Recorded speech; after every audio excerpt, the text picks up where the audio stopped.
And so I followed a model that was given to me ancestrally. And that was to organize on the grassroots first and to organize underground first. And I did that for a whole year. Okay, so I have a question with that, because I see organizing on the grassroots level.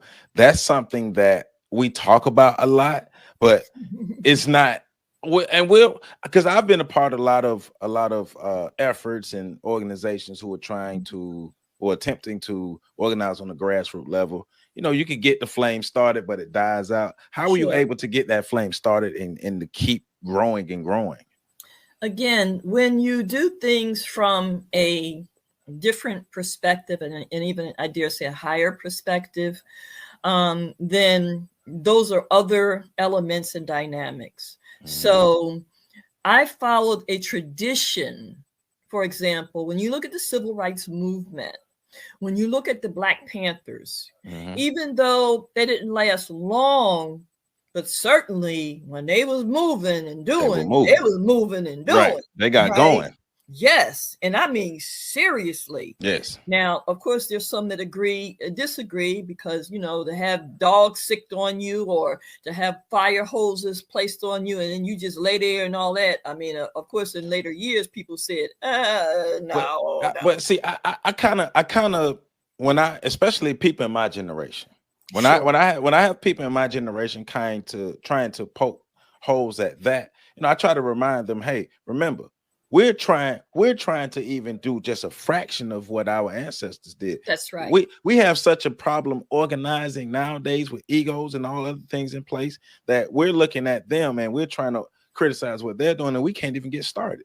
But so Brother Joseph, that wasn't, I mean, yes, that too, but they had egos too. Okay. Right. I understood. Oh, because if you learn of some of the inside stuff that was going on, you'd go, how on earth could they even do it with all of what was really going on? You have to really know, and you study history, but many don't know. People hated Dr. King initially. Yes. And I'm talking about people in his own circle, other preachers and all of that. Right. And they hated the fact of the popularity that he was getting and that he was so young and blah, blah, blah. So, but the fast forward, what I'm saying about that era is, you know, there's no one way to do things. This is what I tell folks, that, okay, that was the civil rights era. That's how they did it. And that's fine. Brother Malcolm was in that era too, and he wasn't doing it like that. Exactly. Did something different. So, you know, so let's take it all in, examine it, take the good and go from there. That's what I say all the time. So I looked at the civil rights thing. I said, now, them people were bad. Meaning good, you know, meaning, man, they were organized and knew what to do, how to do it. They were trained, etc.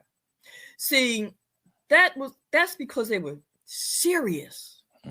A lot of folks today, they ain't really serious. They deal with hype. Right. They deal with the moment. They deal with the crisis of then.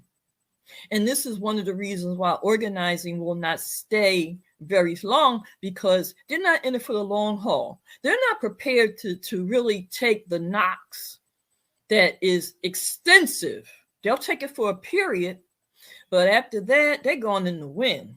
Because for some people, this is really a fad or a moment in time. Right. You see, so when you're dealing with that, and unfortunately, that's where a lot of folks are of any age group. See, I don't deal with age stuff like this is the millennial or this is the no, because when you're in a war, we're in this together. Then everyone is integral. Right. When you look at China, when they fought for their liberation, it was men, women, and children. And that is how it is in any war. We think because we can still turn on our TV and get on the phone and that we're not in a war. But yeah, okay. We're in a different time. Exactly. Right. So to answer your question again, how was I able to maintain a continuation? Well, because I understand the traditions of our people. I know that all over the diaspora, there are marketplaces all over the diaspora. So when you know the science of our people in terms of how they do what they do, when you really have embraced that, then you're able to grasp what to do, how to do it also. So the point is, all over the diaspora, there are African marketplaces. This is how folks live, survive, etc. It is the women often who are really the managers of the marketplaces. So I knew this. So my strategy was, before I got big and put everything all over the place, what I did was gave my flyers to Black vendors. See, I had a shop. And what happened with my shop, it was an open marketplace in that, particularly in the summer, brothers and sisters would come to my shop, particularly brothers and sisters who were here and were what we call African continentals, meaning they came from the continent. A lot of them was able to be here and survive because they would get goods and they would take them to different festivals or shops and sell them and then send the money back. So we knew that, and we interacted with the whole network of merchants. They weren't just vendors, they were merchants. They would go from city to city. So when brothers and sisters would come to my shop, we would always buy from them for our shop. I would give them flyers. Okay. They would take their flyers. If they came to Philly, they was on their way on a route, right? And they would then go to New York, Chicago, LA. They would go all over during the summer in their vans, literally on the road. So I gave them my flyers. And for every festival they went to, they would have my flyers. Gotcha. See, I didn't need the internet. I didn't need Facebook. I didn't need CBS. I needed our people. That's all. And that's exactly what happened. And that's why when all of all these people just came out of nowhere, they were like, how could this happen? What, how? They didn't know and understand because they don't know African people like that. Right. You tapped into the proper people to, well, that were connected and within the network that was growing, that was sharing information and letting people know, hey, we have this Million Women March coming and that's you need to be a part of it. So yeah, that's amazing. So the exact date that the Million Women March on was October 5th, 1997, correct? No, October 25th. That's what I mean. I'm sorry. Right. October 25th, 1997 in Philadelphia, Pennsylvania. So take us back to that day, because you've given us information about how you were able to get the organization and everything, and your idea, the concept, and I like the fact that you called the nation and you called the NCNW and like, hey, okay, what's next? Okay, so you are not going to do it. I'm going to do it. So we're October 25th, 1997. Take us back to that day and what's going through your mind that you like 2.5. Were you expecting 2.5? No, not at all. Women? I figured 200,000, maybe more. That was my estimation, just based on what I knew about certain things. Right. I was not expecting 2.5, and actually nobody was. No one expected that, really. So October 25th, 1997. Well, again, I studied the Honorable Marcus Garvey. I studied, the Black Panther Party. I studied, other entities that I, felt made contributions to our people and was genuine in doing so. So I created the 10. It started out 10 platform issues. It ended up 12. People don't know that, but it did. We had 12 platform issues. And interestingly enough, one of them talked about COINTELPRO. Another one talked about the crack cocaine epidemic in our community. Another one talked about we need to have our own Black-owned educational institutions. These were part of our platform issues. Even then, we were talking about self-determination. Right. And again, Million Women March came out of self-determination. After I put my own money up from my pocket, we raised the rest of the monies. to facilitate everything, because the city of Philadelphia and the insurance and all that stuff costs, right? And so, again, we sold pies, we had different events and all that to raise monies. Okay. There was no corporate sponsoring. Wow. None. You see, we demonstrated what some talk about. We did it. Right. You see?